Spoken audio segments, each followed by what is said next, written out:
இறைவன் நம்ம கொடுத்ததிலே சிறந்த குணம்னா அது ஒருத்தர் மீது அன்பு செலுத்துறது தான். அப்படி அன்பின் மறு உருவமா இருக்கிற காதலோட அனுபவம் நம்ம கிட்ட கொஞ்சமாவது இருக்கும். ஒருதலை காதலா இருந்தாலும் சரி, இருதலை காதலா இருந்தாலும் சரி, வெற்றியை மட்டுமே எதிர்பார்க்கிற நம்ம தோல்வியை பார்க்கும்போது நம்மளோட உணர்ச்சிகளை கட்டுப்படுத்த முடியாம ஒரு சில நேரங்களில் தேவையில்லாத வார்த்தைகளாலும் செயல்களாலும் நம்மளோட துணைகளை காயப்படுத்தவே நினைப்போம். ஆனா அப்படி செய்யறது காதலுக்கும் சரி, காதலர்களுக்கும் சரி ஒருபோது சிறந்த அடையாளமா இருக்காது. அது மட்டும் இல்ல, ஒரு சிறந்த காதலுக்கு எடுத்துக்காட்டு நம்ம துணைகளோட முகத்துல மகிழ்ச்சியை கொண்டு வர அவங்களுக்கு பிடிச்ச செயலை நம்ம செய்யறது தான். அப்படித்தான் இந்த படத்துல கதாநாயகன் இந்த காதலுக்காகவும் காதலிக்காகவும் என்னென்ன தியாகம் பண்றா அப்படின்னு அழகா காட்டியிருப்பாங்க. அது மட்டும் இல்ல, இந்த ரிவ்யூவோட முடியல உங்களுக்கு கதாநாயகி மேல வெறுப்பு வறுமையான நீங்கள் உங்க துணைகள் மீது கொண்டது உண்மையான காதல் இல்ல, அது வெறும் ஒண்ணுமே இல்லாத மோகம் தான். இன்னைக்கு நம்ம பார்க்க போற படத்தோட பேரு சப்த சாகரதச்சு எல்லோ. இந்த படம் சைடு ஏ சைடு பின்னு ரெண்டா பிரிஞ்சிருக்கு. சரி, இப்போ வாங்க சைடு ஏவோட கதையை பார்ப்போம்.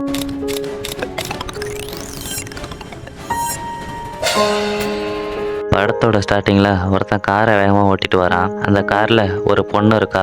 அந்த பொண்ணு காரை ஓட்டிக்கிட்ட மனு காரை ஸ்லோவாக ஓட்டு சொல்லிட்டு இருக்கா. அதுக்கு நம்ம மனுவும் அதெல்லாம் ஒன்றும் பயப்படாத, நான் பார்த்து தான் ஓட்டுவேன் அப்படின்ட்டு வேகமாகவே ஓட்டிட்டு வரான். இவன் தான் நம்ம படத்தோட ஹீரோ. இவன் பேரை நம்ம மனுன்னு வச்சுப்போம். பக்கத்தில் உள்ள பொண்ணு தான் படத்தோட ஹீரோயினி. ஸோ அவள் பேரை நம்ம ருக்குன்னு வைப்போம். இப்படியே நம்ம மனு காரை வேகமாக சொல்றதை கேட்காம ஓட்டிட்டு வரான். ஒரு ஸ்டேஜில் நம்ம ருக்கு கடுப்பாகி காரை நிறுத்த சொல்றா. நம்ம மனுவும் காரை நிறுத்திடுறான். இப்போ ருக்குவும் காரை திறந்து காரை விட்டு வெளியில நடக்க ஆரம்பிக்கிறான். உடனே நம்ம மனு கார்ல இருந்து கீழே இறங்கி ருக்குவை வா போலாம் அப்படின்னு கூப்பிடுறான். ஆனா ருக்கு நான் வரமாட்டேன், நீ வேகமா கார் ஓட்டுற அப்படின்னு சொல்லி வரமாட்டா. இப்ப மனுவும் மேல உனக்கு நம்பிக்கை இல்லையா, நான் காரை பொறுமையா தான் ஓட்டுவேன், நல்லா தான் ஓட்டுவேன் அப்படின்ட்டு நம்ம ருக்கு கிட்ட சொல்லிக்கிட்டு இருக்கான். நம்ம ருக்கும் உன் மேல எனக்கு நம்பிக்கை இருக்கு, ஆனா ஏதாவது நடந்துருமோன்னு பயமாவும் இருக்கு அப்படின்னு சொல்லிக்கிட்டு இருக்கா. அதுக்கு நம்ம மனுவும் என்ன நடக்க போகுது அப்படின்னு கேட்கறான். இப்ப மனு கிட்ட காரோட விலை கேட்கறா.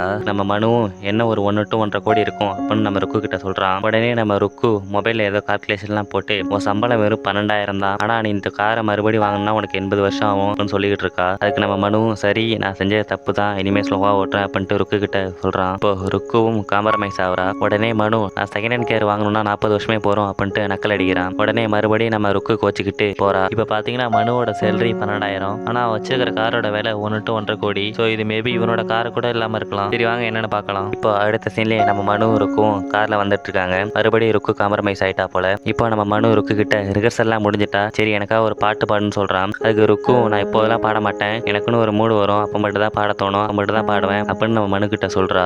ஒருவேளை ருக்கு சிங்கரா இருப்பா போல. அதுக்கு மனு நம்ம ருக்குவை பார்த்து எனக்கு ஒரு சிங்கர் தெரியும், அந்த சிங்கர் பாடினா மட்டும் அழகு இல்ல, சிரிச்சா கூட அழகு, கோவப்பட்டா கூட அழகு அப்படின்ட்டு நம்ம ருக்குக்கே ஐஸ் வைக்கிறான். ஆனா இன்னும் நம்ம ருக்கு முழுசா காம்ப்ரமைஸ் ஆகல போல. அப்படி நம்ம மனு ஐஸ் வச்சனோட தான் இப்ப சிரிக்கவே ஆரம்பிக்கிறா. அப்படியே போயிட்டு இருக்கும் போதே நம்ம ருக்கு இறங்க வேண்டிய இடமும் வந்துருது. இப்போ மனு ருக்கு கிட்ட எங்க டாக்ஸ் அப்படின்னு கேட்கறான். அதுக்கு ருக்கும் என்ன டாக்ஸ் அப்படின்னு நம்ம மனுவை பார்த்து கேட்கறா. இப்போ என்னன்னு பார்த்தா பையன் லிப்லாக் கேட்டிருக்கான் போல. இப்போ 2 பேரும் லிப்லாக் பண்ணிட்டு நம்ம ருக்கு காரை விட்டு இறங்குறா. இப்போ மனு கார் எடுத்துட்டு கிளம்பிடுறான். இப்போ ஏதோ ஒரு இடத்துல காரை நிறுத்தி ட்ரெஸ் சேஞ்ச் பண்றான். பாக்குறதுக்கு ஏதோ டிரைவர் ட்ரெஸ் போல இருக்கு. இப்போ அடுத்த சீன்ல ஒரு இடத்துல ஒரு ஆளை இன்னொரு ஆளு ஏதோ அக்கௌண்ட்லாம் சரியில்லை அப்படின்னு சொல்லி திட்டிட்டு இருக்கான். அப்படியே திட்டிட்டு இருந்தவன் இது மாதிரி இனிமே நடந்தா தான் பாஸ் கிட்ட சொல்ல வேண்டியிருக்கும் அப்படின்ட்டு இந்த அக்கௌண்டன்ட்டை மிரட்டிட்டு இருக்கான். இப்போ அந்த இடத்துக்கு நம்ம மனு வரான். வந்தவன் நம்ம அக்கௌண்டன்ட் கிட்ட ஏதோ ஒரு பில்லை கொடுக்குறான். இப்போ அக்கௌண்டன்ட்டும் நம்ம மனுவை பார்த்து ஏன் லேட்டு அப்படின்னு கேட்கறான். அதுக்கு நம்ம மனுவும் டிராஃபிக்ல மாட்டிக்கிட்டேன், அதனாலதான் லேட்டு அப்படின்னு சொல்றான். அதுக்கு நம்ம அக்கௌண்ட் சரி சரி காலையில சீக்கிரமா வந்துரு, மேடம் எங்கே போகணுமா அப்படின்னு சொல்றான். ஸோ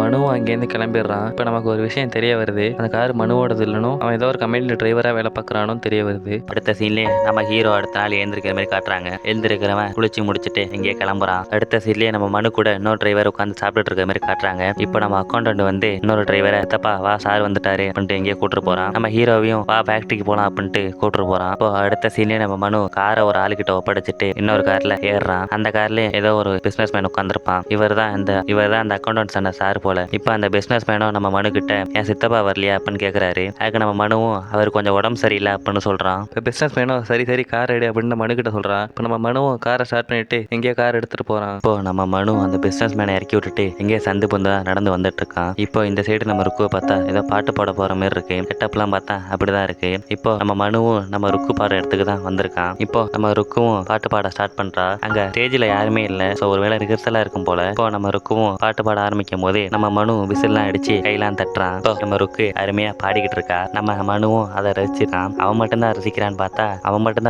பார்த்தா இன்னும் 2 பேர் பேசிட்டு இருந்தவனுங்க நம்ம ருக்கு பாடுறதை கேட்டுட்டு ஸ்டேஜ் உள்ளே வந்துடுறானுங்க. அவனுங்களும் இப்ப நம்ம ருக்கு பாடுறதை பார்த்துட்டு இருக்கானுங்க. ஒரு ஸ்டேஜ்ல நம்ம ருக்குவும் நல்லா பாடி முடிக்கிறப்பையும் நம்ம ஹீரோ கையெல்லாம் தட்டி விசில்லாம் அடிக்கிறான். பாடி முடிச்சிட்டு வந்து நம்ம மனு கிட்ட கிட்ட இத்தனை தடவை சொல்லியிருக்கேன் நான் பாடும்போது விசில் அடிக்காத கை தட்டாதன்ட்டு அப்படின்னு சொல்றா. இப்போ மனுவும் நீ பாடுறது கேட்கும் போதெல்லாம் நான் எல்லாத்தையும் மறந்துடுறேன், இனிமே அப்படிலாம் பண்ணாம இருக்கேன் அப்படின்ட்டு நம்ம ருக்கு கிட்ட எக்ஸ்கியூஸ் கேட்டுட்டு இருக்கான். இப்போ நம்ம ருக்கு பாடுறதை கேட்டுட்டு 2 பேர் ஸ்டேஜ் உள்ள வந்தாங்க பாத்தீங்களா. அந்த 2 பேர்ல இன்னொரு ஆள் இருப்பான் பாத்தீங்களா, அவன் மியூசிக் டைரக்டர் போலாங்க. அவனோட அசிஸ்டன்ட் டைரக்டர் தான் இவன் வந்து நம்ம ருக்கு கிட்ட சார் நீங்க நல்லா பண்ணதான் சொல்ல சொன்னாரு. இப்போ விசிட்டிங் கார்டையும் கையில கொடுத்து ஃப்ரீயா இருக்கும்போது ஸ்டுடியோ பக்கம் வாங்க ட்ரெயில பாத்துக்கலாம் அப்படின்னு நம்ம ருக்கு கிட்ட சொல்லிட்டு இருக்கான். அதுக்கு நம்ம மனு ருக்கு கூட சாரோட பெரிய ஃபேன் தான், அவரோட பாட்டை தான் டெய்லி கேட்டுட்டு இருப்பா அப்படின்ட்டு அந்த அசிஸ்டன்ட் மியூசிக் டைரக்டர் கிட்ட சொல்லிட்டு இருக்கான். இப்போ நான் ஒருத்தன் விசில் அடிச்சேன், நாளைக்கு நீ பெரிய ஆளான பேருக்கு 1000 பேர் கூட விசில் அடிப்பாங்க, ஸோ அந்த கூட்டத்தில் என்ன மறந்துடாத அப்படின்னு சொல்லிட்டு இருக்கான். அதுக்கு நம்ம ருக்கும் அதெல்லாம் நான் மறக்க மாட்டேன் நீ வேணா பாரு அப்படின்னு சொல்றா. அடுத்த சீலே நம்ம ஆடிட்டரை வழக்கம் போல ஒருத்தன் திட்டிட்டு இருக்கான். இப்போ அந்த இடத்துக்கு நம்ம மனு வரான். வந்தவன் ஆடிட்டர் கிட்ட ஏதோ ஒரு பில்லை கொடுக்குறான். இப்போ நம்ம ஆடிட்டர் அதை வாங்கிட்டு ஏன் லேட்னு கேட்கறாரு. அதுக்கு நம்ம மனுவும் டிராஃபிக்ல மாட்டிக்கிட்டேன் அதான் லேட்னு சொல்றான். அதுக்கு நம்ம ஆடிட்டரும் என்ன எப்ப பார்த்தாலும் இதே காரணத்தை சொல்றேன், சரி நாளைக்கு மேடம் இங்கே போகணுமா சீக்கிரமா வந்துரு அப்படின்ட்டு மனு கிட்ட சொல்லிக்கிட்டு இருக்கா. இப்போ மனுவும் அண்ணா அப்படின்ட்டு ஏதோ இழுக்கிறான். இப்போ ஆடிட்டரும் இதுக்கு ஒன்றும் குறைச்சல் இல்லை அப்படின்னு முணுமுணுத்துக்கிட்டு காசை நம்ம மனு கிட்ட கொடுக்குறான். அதுக்கு மனுவும் நான் சம்பளம் வந்தோடனே தந்துடுறேனா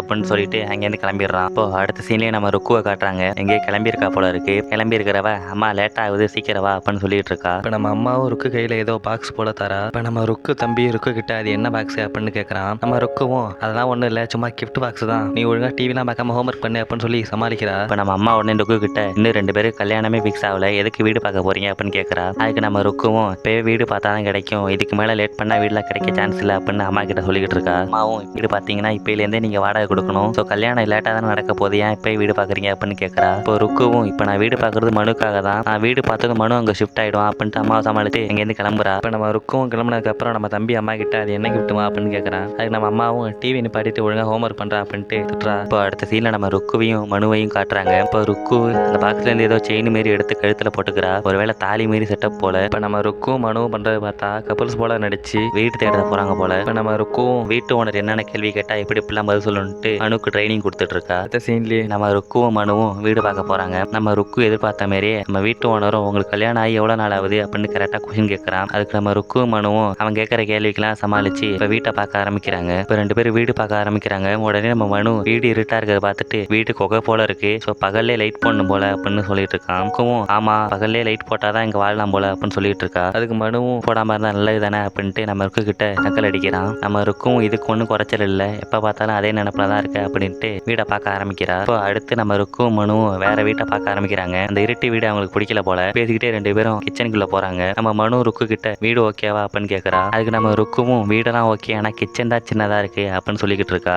சாப்பிட தான் கரெக்டா இருக்குமே அப்படின்னு சொல்லிக்கிட்டு இருக்கான். அதுக்கு நம்ம ருக்குவும் உனக்கு என்ன திங்கிறதே வேலையை வச்சிருக்க அப்படின்ட்டு அவனை கேட்கறான். மனுவும் நீ சமைச்சு போட தேவையில்ல, வாரத்தில் ஒரு 5 நாள் ஸ்பெஷலா நான்வெஜ் அந்த மாதிரி சமைச்சு போட்டாலே போதும் அப்படின்னு சொல்றான். அதுக்கு நம்ம ருக்குவும் அதுக்கு ஒரு ஐடியா இருக்கு, எனக்கு தெரிஞ்ச ஒரு ஆன்ட்டி ஹஸ்பண்ட் இல்லாம இருக்காங்க, ஸோ நீ அவங்களை கல்யாணம் பண்ணிக்கிட்டீங்கன்னா அவங்க உனக்கு வெரைட்டியா சமைச்சு போடுவாங்க அப்படின்னு சொல்லிக்கிட்டு இருக்கா. மனுவும் நம்ம ருக்கு கிட்ட வந்து அந்த ஆன்ட்டியோட போட்டோ இருக்குமா அப்படின்னு கேட்டுட்டு கிளம்புறான். உடனே நம்ம ருக்கும் வெறுப்பாகி நம்ம மனுவை முறைச்சு பாக்குறா. அந்த வீட 2 பேருக்கு பிடிக்கல போலாங்க. மறுபடியும் 2 பேரும் வீடு தேட ஆரம்பிக்கிறாங்க. இதுல ஏதோ ஒரு வீடை பார்க்க வந்திருக்காங்க. அப்ப நம்ம மனு வீட்டோட கதவை திறந்து பாக்குறான். அவன் என்ன பார்த்தான்னு தெரியல, அவனோட ரியாக்ஷனை பார்த்துட்டு நம்ம ருக்கு தெரிச்சு ஓடுறா. இப்போ ஒரு சீன்ல நம்ம ருக்கு மனு ஏதோ ஒரு வீடை பார்க்க போயிருக்காங்க. அப்ப நம்ம வீட்டு ஓனரும் நீங்க காசை பத்திலாம் கவலைப்படாதீங்க, அதெல்லாம் ஒன்றும் பிரச்சனை இல்லை அப்படின்னு சொல்லிக்கிட்டு இருக்கு. இப்படி சொல்லிட்டு இருக்கும் போதே அங்க ஏற்கனவே குடியிருக்கிற ஒரு லேடியை காட்டுறாங்க. இப்போ அந்த நேரத்துல ட்ரெயின் சத்தம் கேட்க நம்ம லேடியும் அந்த வீட்டு டேபிள் உள்ள பாட்டில் எடுத்து கையில வச்சுக்கிறா. என்னன்னு பார்த்தா அந்த ட்ரெயின் வர வைப்ரேஷன்லேயே அந்த வீட்டில் உள்ள எல்லா பொருளும் தொப்புன்னு கீழே விழுது. நம்ம வீட்டு ஓனரும் ட்ரெயினை பத்திலாம் கவலைப்படாதீங்க அப்படின்ட்டு நம்ம ருக்கு கிட்டையும் மனுக்கிட்டையும் பேசி சமாளிக்கிறான். இப்போ நம்ம ருக்கும் மனுவும் எப்படி அந்த வீட்டு ஓனர்கிட்ட இருந்து தப்பிச்சோண்டா அப்படின்ட்டு வெளியில வந்துடுறாங்க.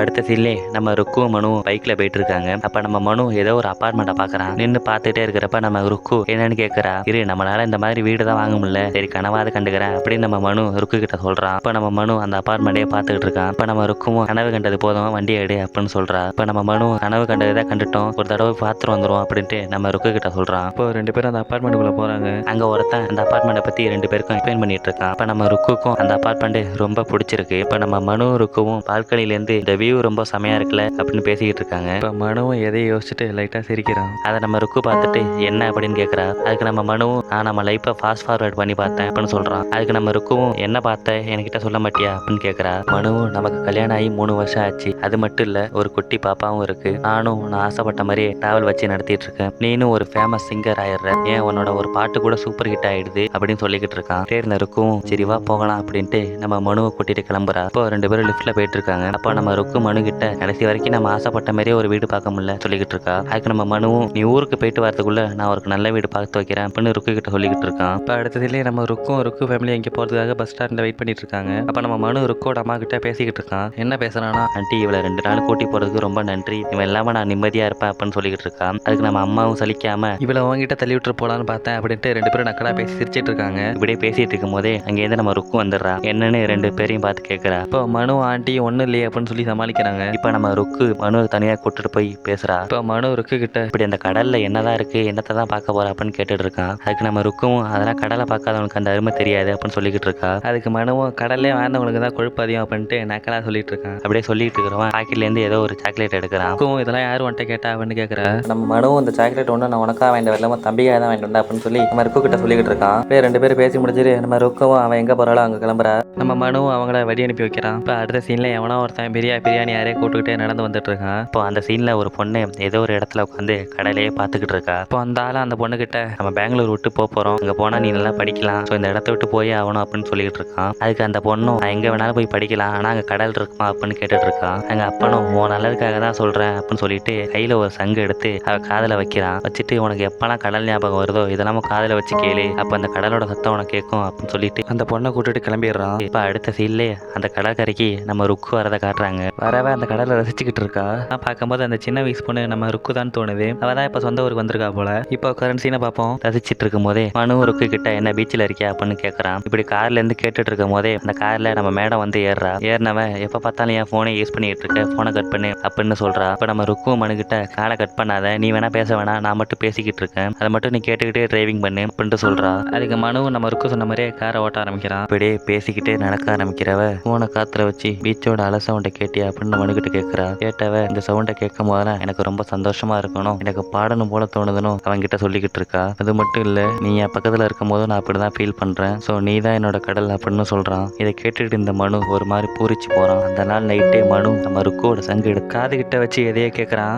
அப்போ நம்ம ருக்கு போன்ல பேசினதெல்லாம் அவனுக்கு காதுல கேட்குது. உடனே நம்ம மனுவும் ஒரு மாதிரி ஃபீல் ஆகுறான். இந்த சீன்ல ஏதோ ஒரு குதிரை வளர்க்குற இடத்துல வேலையெல்லாம் வேலை செஞ்சுட்டு இருக்காங்க. அதை நம்ம ஆடிட்டர் தான் சூப்பர்வைஸ் பண்ணிட்டு இருக்காரு. இப்படி பண்ணிட்டு இருக்கிற போதே அங்க நம்ம மனுவையும் காட்டுறாங்க. நம்ம ஆடிட்டர் மனு கிட்ட ஏதாவது ஒரு கண்ணு தெரியாத பிரச்சனை பத்தி பேசிட்டு இருக்காரு. இப்ப நம்ம மனுவும் அவர்கிட்ட உங்களுக்கு கிராமத்துல ஒரு வீடு இருக்குல்ல, அதுவும் பீச்சோரம் இருக்குல்ல, அது எவ்வளோக்கு வரும் அப்படின்னு கேட்டுட்டு இருக்கான். இதுக்கு ஆடிட்டரும் வீட்டு வாடகை கொடுக்கவே வழி இல்லை, இவன் நம்ம வீட்டை வாங்க போறானா அப்படின்னு சொல்லி முணுமுணுத்துக்கிட்டு அங்கேருந்து கிளம்புறாரு. இப்போ அடுத்த சீன்ல நம்ம மனு கார் வாஷ் பண்ணிட்டு இருக்க மாதிரி காட்டுறாங்க. அப்ப நம்ம ருக்குவும் மனுவுக்கு கால் பண்றா. கால் பண்ணவ படத்துக்கு லேட் ஆயிட்டு எப்போ வருவா அப்படின்னு கேட்கறா. அதுக்கு நம்ம மனுவும் இன்னும் 10 நிமிஷத்துல வந்துருவேன், வந்துகிட்டு இருக்கேன் அப்படின்னு சொல்லி சமாளிக்கிறான். அதுக்கு நம்ம ருக்குவும் பொய் சொல்லாத, நீ வரலன்னா சொல்லு, நான் இப்பயே கிளம்பிடுறேன், எனக்கு வர ஊருக்கு போயிட்டு வந்து டயர்டா இருக்கு அப்படின்னு சொல்லிட்டு இருக்கான். நம்ம மனுவும் இன்னும் 10 நிமிஷம் தான், அதுக்குள்ள வந்துருவேன், வெயிட் பண்ணு அப்படின்னு சொல்லி சமாளிக்கிறான். அதுக்கு நம்ம ருக்குவும் சரி சரி நீ வா, ஆனா வேகமா ட்ரை பண்ணிட்டு வராத அப்படின்ட்டு மனு கிட்ட சொல்றா. இப்போ மனுவும் சரி நான் வரேன் அப்படின்னு சொல்லிட்டு கிளம்புறான். இப்போ அடுத்த சீன்லயே ஒரு காரு வேகமா வந்துட்டு இருக்கு. இப்போ ஒருத்தன் கையில குடத்தோட ரோட கிராஸ் பண்ண போறான். இப்ப காரு அவனை அடிச்சு போட்டுட்டு நிக்குது. இப்ப தூரத்துல ஏதோ ஒரு கடையில இருந்து ஒரு பொண்ணு அப்பான அப்படின்னு கத்துது. உடனே நின்றுட்டு இருந்த காரு நிக்காம வேகமா போயிட்டு இருக்கு. ஆக்சிடென்ட் நடந்ததுக்கு போலீஸ் வந்து சிசிடிவி கேமராவெல்லாம் செக் பண்ணுது. அது மட்டும் இல்ல, ஆக்சிடென்ட் நடந்தப்ப அந்த காரோட நம்பர் பிளேட் பாதி உடஞ்சிருக்கும் போல இருக்கு. அந்த நம்பர் பிளேட் எடுத்து கையில பாக்குறாரு. பார்த்த உடனே அது எந்த காருன்னு கண்டுபிடிச்சிட்டாரு போல. அது இப்போ அடுத்த சீன்ல பாத்தீங்கன்னா பிசினஸ் மேன் ஏதோ ஒரு மீட்டிங்ல இருக்கான். அப்போ நம்ம ஆடிட்டர் ஒருத்தன் அடிக்கடி திட்டிட்டு இருப்பான் பாத்தீங்களா, அவன் வந்து நம்ம பிசினஸ் மேன் காதுல ஏதோ சொல்றான். உடனே நம்ம பிசினஸ் மேனும் ஏதோ ஷாக் ஆகுறான், என்னன்னு நமக்கு தெரியல. இன்னொரு பக்கம் பார்த்தா நம்ம பிசினஸ் மேன் பையன் கிட்ட அவங்க அம்மா இதெல்லாம் அப்பப்போ நடக்கிறது தான், நீ ஒன்றும் கவலைப்படாத, நாங்க பாத்துக்கிறோம் அப்படின்னு சொல்லிட்டு இருக்கா. இப்பயும் நமக்கு என்னன்னு புரியல. இப்போ அடுத்த சீன்ல பார்த்தா நம்ம பிசினஸ் மேனோட ஒய்ஃப் ஆடிட்டரு இன்னும் கொஞ்சம் பெரிய ஆளுங்களாம் பேசிட்டு இருக்காங்க. இப்போ நம்ம பிசினஸ் மேனோட ஒய்ஃப் என்ன ஆனாலும் பரவாயில்ல, என் பையன் நான் ஜெயிலுக்கு போக விட மாட்டேன், அது மட்டும் இல்ல எவ்வளவு செலவானாலும் பரவாயில்ல, வேற யாராவது இதை பண்ண மாதிரி செட்டப் பண்ணுங்க அப்படின்ட்டு அங்க உள்ள பெரிய ஆளுங்க கிட்டலாம் நம்ம பிசினஸ் மேன் பொண்டாட்டி சொல்லிட்டு இருக்கா. இப்போ இதுல இருந்து நமக்கு ஒரு விஷயம் தெரிய வருது, அந்த ஆக்சிடென்ட் பண்ணது மனு இல்ல, நம்ம பிசினஸ் மேனோட பையன் தான்ட்டு. இப்போ நம்ம பிசினஸ் மேனும் சித்தப்பா டிரைவரா சரண்டர் ஆக சொல்லிடலாம் அப்படின்ட்டு பிளான் போடுறான். அதுக்கு ஆடிட்டரே சித்தப்பானா அதுக்கு சரிப்பட்டு வர மாட்டானோ, அதுக்கு நான் இன்னொரு ஆள் வச்சிருக்கேன்ட்டோ நம்ம பிசினஸ் மேன் கிட்ட சொல்லிட்டு இருக்கான். இப்போ அடுத்த சீன்லயே நம்ம ஆடிட்டரே மனுகிட்ட பேசுற மாதிரி காட்டுறாங்க. ஒருவேளை மனுவை தான் செட்டப் பண்ண போறாங்க போல இருக்கு. இப்போ ஆடிட்டரும் மனு கிட்ட நீ ஆசைப்பட்ட மாதிரியே அந்த வீட்டை வாங்கிடலாம், இதை மட்டும் ஒத்துக்கோ, உனக்கு தேவையானதான் நம்ம முதலாளியே பண்ணி தருவாரு அப்படின்ட்டு அவன் மண்டே கழுவிட்டு இருக்கான். மனுவும் விட்டத்தை பார்த்து படுத்துக்கிட்டே நம்ம ஆடிட்டர் சொன்னதை பத்தி யோசிச்சுட்டு இருக்கான். இப்போ அடுத்த சீன்லயே நம்ம மனு இருக்கும் ஏதோ ஒரு வீடு பார்த்துருப்பாங்க போல. அந்த வீடுக்கு ஃபர்ஸ்ட் மந்த் வாடகை கொடுத்துட்டு அடுத்த மந்த் வாடகையும் கரெக்ட் டைம்ல தரோம் அப்படின்னு சொல்லிட்டு இப்போ வீட்டுக்குள்ள வீட்டை பார்க்க போறாங்க. இப்போ வீட்டை மட்டும் பார்க்க போல, அங்கேயே அந்த வீட்டுல பூஜையும் போட்டுட்டு இப்போ 2 பேரும் பேசிக்கிட்டு இருக்காங்க. இதெல்லாம் பார்த்தா அங்கதான் ஃபியூச்சர்ல குடி போக போறாங்க போல இருக்கு. இப்படி இதெல்லாம் ஒரு பக்கம் நடந்துட்டு இருக்கும் போதே நம்ம மியூசிக் டைரக்டர் சிம்பிள் மியூசிக் வச்சு ஸ்கோர் பண்ணிட்டு போயிடுறாரு. அடுத்த சீனே நம்ம மனு பிசினஸ் மேன் வீட்டு வாசல்ல நிக்கிறான். அப்போ அங்க வந்து ஆடிட்டரு நம்ம மனுவை பிசினஸ் மேன் கிட்ட கூட்டு போறான். இப்போ நம்ம மனுவும் பிசினஸ் மேனும் பேச ஆரம்பிக்கிறாங்க. அப்படியே பேசிட்டு இருக்கும் போதே நம்ம மனு நீங்க சொல்ற அமௌண்ட் கம்மியா இருக்கு, எனக்கு ஒரு 35 லட்சம் தேவைப்படுது அப்படின்னு சொல்லிக்கிட்டு இருக்கான். இதை கேட்ட நம்ம பிசினஸ் மேனு, நான் இந்த இடத்துக்கு வர ரொம்ப கஷ்டப்பட்டிருக்கேன், ஸோ எனக்கு பணம்லாம் பெரிய விஷயம் இல்லை, நீ என் கூட கடைசி வரைக்கும் நிப்பியா அப்படின்னு கேட்கறான். அதுக்கு நம்ம மனுவும் நான் நிப்பேன் அப்படின்னு சொல்லிட்டு நானே இந்த கேஸ்ல ஆஜராகிறேன் அப்படின்னு ஒத்துக்கிறான். இப்போ ஆடிட்டர் நம்ம மனு கிட்ட எப்போ வரும்னு என்ன பண்ணணும் அதை சொல்லிட்டு கொஞ்சம் அட்வான்ஸ் காசையும் கையில் கொடுக்குறான். இப்போ அடுத்ததுலேயே நம்ம மனு இருக்கும் பஸ்ல வந்துட்டு இருக்காங்க. இப்போ நம்ம மனு கொஞ்சம் அட்வான்ஸாக வாங்கிப்பான் பார்த்தீங்களா, அதை நம்ம ருக்கு கிட்ட கொடுத்து இதை நீ வச்சுக்க அப்படின்னு சொல்றான். அதுக்கு நம்ம ருக்கும் ஏது இந்த பணம் அப்படின்னு விசாரிச்சிட்டு இருக்கா. அதுக்கு நம்ம மனுவும் நடந்ததெல்லாம் சொல்லிடுறான் போல.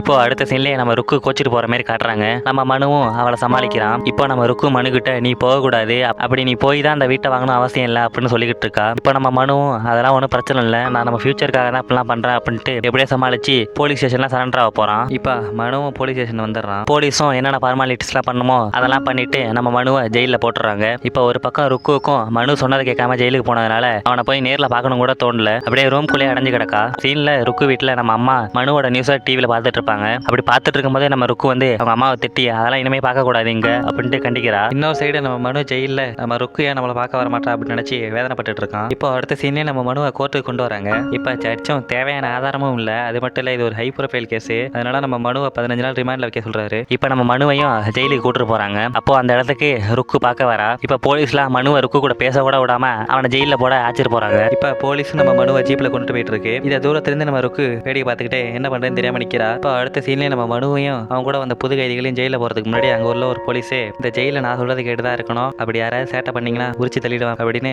எச்சரிக்கை பண்ணிட்டு இருக்காரு. இதெல்லாம் பார்த்துட்டு நம்ம மனு ஒரு மாதிரி பயப்பட ஆரம்பிக்கிறான். இப்போ அடுத்த சீன்ல நம்ம மனுவையும் புது கைதிகளோட ஜெயில போட்டுறாங்க. இப்போ அங்க இருக்கிற பழைய கைதிகளா புது கைதிங்க கிட்ட நாங்க சொல்ற இடத்துல தான் நீங்க தூங்கணும், நைட்ல பாத்ரூம் யூஸ் பண்ணக்கூடாது அப்படின்ட்டு நிறைய கண்டிஷன்ஸ் போடுறாங்க. இப்போ அங்க புதுசா வந்த ஒருத்தன் அழுதுகிட்டே இருக்கான். அங்க உள்ள ஒரு பழைய கைதியும் அவனை எதுக்கு இப்ப அழுதுகிட்டே இருக்கன்ட்டு திட்டுறான். இப்போ அடுத்த நாள் காலையிலே ஒருத்தன் அழுதுட்டே இருந்தா பாத்தீங்களா, அவன் எங்கே 2 பழைய கைதிங்க கூட்டு போறானுங்க. இப்போ அடுத்த சீன்ல நம்ம மனுவை எவனா ஒருத்தன் ஜெயில உள்ள கேங் லீடர் கிட்ட கூட்டு போறான். இப்போ நம்ம கேங் லீடர் மனு கிட்ட பேச ஆரம்பிக்கிறான். அப்படியே பேசிக்கிட்டே இருந்தவன் நம்ம மனுவை உனக்கு ஜெயில சுத்தி காட்டுறேன் அப்படின்ட்டு கூட்டு போறான். அப்படியே கூட்டு போறவன் நிறைய ஜெயில பத்தி சொல்றான். அதுல முக்கியமா ஏதோ ஒரு இடத்த காட்டி இங்கதான் வெல்டிங் லேத்து டைலரிங் அது மாதிரி வேலைலாம் நடக்கும், ஸோ இந்த செக்ஷன்லாம் நம்ம இருந்தா திரும்பி போயிடலாம் அப்படின்ட்டு நம்ம மனு கிட்ட சொல்லிக்கிட்டு இருக்கான். அது மட்டும் இல்ல உள்ள கைதிங்களாம் பேக்கரி கூட ரன் பண்ணிட்டு இருக்கானுங்க. இப்போ ஏதோ ஒரு இடத்த காட்டி அங்க போலீஸ்லாம் இருப்பாங்க, அவங்க கிட்ட நீ காசை கொடுத்துட்டு உனக்கு தேவையான நீ எதை வேணா கேட்டு வாங்கிக்கலாம் அப்படின்ட்டு அந்த கேங் லீடர் மனு கிட்ட சொல்லிக்கிட்டு இருக்கான். அது மட்டும் இல்ல நீ இப்போ இந்த ஜெயிலுக்குள்ள வந்துட்ட, ஸோ நீ தான் உன்னை எப்படி பார்த்துக்கணும்னு முடிவு பண்ணணும் அப்படின்னு நம்ம மனு கிட்ட சொல்லிட்டு இருக்கான். இப்படி இதெல்லாம் நம்ம மனு கிட்ட சொல்லி முடிச்சுட்டு நீ உனக்கு எந்த ஹெல்ப் வேணாலும் என்கிட்ட தயங்காம கேட்கலாம் அப்படின்ட்டு அந்த கேங் லீடர் நம்ம மனு கிட்ட சொல்றான். இப்போ திடீர்னு அந்த கேங் லீடர் இதெல்லாம் எதுக்கு நம்ம மனு கிட்ட சொல்றான் நமக்கு ஒண்ணுமே புரியல.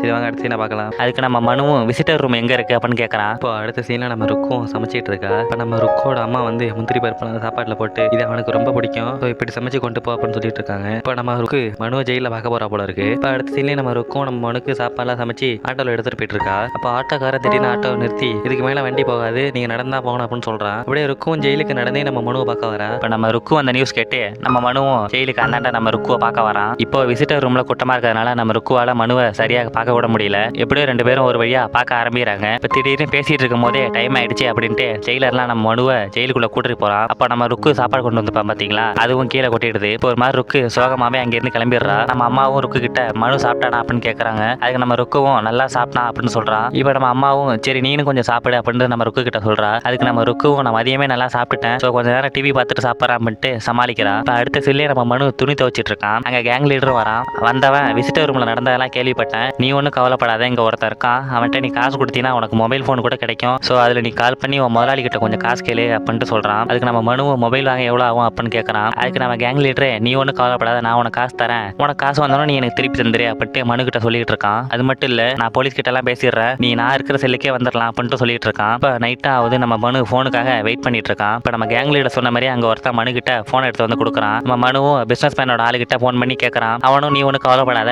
நான் உனக்கு தேவையான செய்யறேன் அப்படின்ட்டு நம்ம மனு கிட்ட சொல்றான். இப்போ நம்ம மனு கிட்ட போனை கொடுத்தான் பாத்தீங்களா, டைம் ஆயிடுச்சு போனை கொடு அப்படின்ட்டு மனு கிட்ட கேட்கறான். மனுவும் ஒரு மாதிரி நம்ம கேங் லீடரை பாக்குறான். நம்ம கேங் லீடரும் அந்த போனை கொடுத்தா பாத்தீங்களா, அவன்கிட்ட கொஞ்ச நேரம் வெயிட் பண்ண சொல்றான். உடனே நம்ம மனுவும் யோசிக்காம ருக்குக்கு கால் பண்றான். கால் பண்ணி நீ ஒன்றும் கவலைப்படாத, நான் இன்னும் கொஞ்ச நாள்ல வெளில வந்துருவேன், ஸோ நீ டைமுக்கு சாப்பிடு, உன் உடம்ப பார்த்து அப்படின்னு சொல்லிட்டு போனை வைக்கிறான். இப்போ அடுத்த நாளே நம்ம மனு ஒருத்தன் போலீஸ் கூப்பிட்டாங்க அப்படின்னு சொல்லி கூட்டு போறான். இப்போ இந்த சைடு பார்த்தா நம்ம பிசினஸ் மேனும் போலீஸும் இதை பேசிட்டு இருக்காங்க. அங்க நம்ம மனுவும் வரான். இப்போ உடனே பிசினஸ் மேனே நீ ஒன்றும் கவலைப்படாத, உனக்கு தேவையானதெல்லாம் நான் பண்ணி தரேன் அப்படின்ட்டு நம்ம மனு கிட்ட சொல்லிக்கிட்டு இருக்கான். அதுக்கு நம்ம மனுவும் ஜெயில எனக்குன்னு ஒரு ஆள் இருக்காரு அப்படின்ட்டு நம்ம மனு பிசினஸ் மேன் கிட்ட சொல்லிட்டு இருக்கான். எப்போ எனக்கு பெயில் கிடைக்கும் அப்படின்ட்டு நம்ம பிசினஸ் மேனை பார்த்து கேட்டுட்டு இருக்கான். அதுக்கு பிசினஸ் மேனும் நீ ஒன்றும் கவலைப்படாத, உன்னை வெளியில எடுக்க வேண்டியது என்னோட பொறுப்பு, இப்போ ஆடிட்டர் என்ன சொல்றாரோ அதெல்லாம் நீ நாளைக்கு கோர்ட்ல வந்து சொல்லணும் அப்படின்ட்டு நம்ம மனு கிட்ட சொல்லிட்டு இருக்காரு. அது மட்டும் இல்ல நான் சொன்ன வார்த்தையை காப்பாத்திடுவேன், நீ சொன்ன வார்த்தையை காப்பாத்திட்டு அவன் மனு கிட்ட சொல்லிக்கிட்டு அங்கேருந்து போயிடுறான். இப்போ நம்ம ஆடிட்டர் நம்ம மனு கிட்ட வந்து நான் சொன்ன மாதிரியே பீச்சோரமா உனக்கு ஒரு இடம் பார்த்து வச்சிருக்கேன், ஸோ நாங்க சொல்ற மாதிரி மட்டும் செய்ய அப்படின்ட்டு மறுபடியும் நம்ம மனு கிட்ட சொல்றான். மனுவும் சரி ஓகேண்ணா அப்படின்னு சொல்லிட்டு தலையாட்டுறான். அப்போ மறுபடியும் கேஸ் கோர்ட்டுக்கு வருது. நம்ம ஜட்ஜும் மனு கிட்ட இந்த சார்ஜ் ஷீட்ல உள்ளதெல்லாம் நீ சொன்னது தானா, நீ தான் நீ கார் ஓட்டினியா அப்படின்ட்டு கேட்கறாரு. அதுக்கு நம்ம மனுவும் ஆமா நான் தான் நீ கார் ஓட்டி ஆக்சிடென்ட் பண்ண அப்படின்னு ஜட்ஜு கிட்ட வாக்குமூலம் கொடுக்குறான். ஒரு பக்கம் இதை கேட்டு நம்ம ஆடிட்டருக்கும் அவன் கூட அவனுக்கும் சந்தோஷம் தாங்க முடியல. இன்னொரு பக்கம் சத்தவனோட பொண்ணு மனு சொல்றதெல்லாம் கேட்டுட்டு தன்னால எதுவும் பண்ண முடியல அப்படின்னு நினைச்சு அழுதுட்டு இருக்கா. அப்படியே ஜட்ஜும் தீர்ப்பு இன்னொரு நாள் ஒத்தி வச்சிடறாரு. இப்போ நம்ம ஆடிட்டர் பிசினஸ் மேன் கிட்ட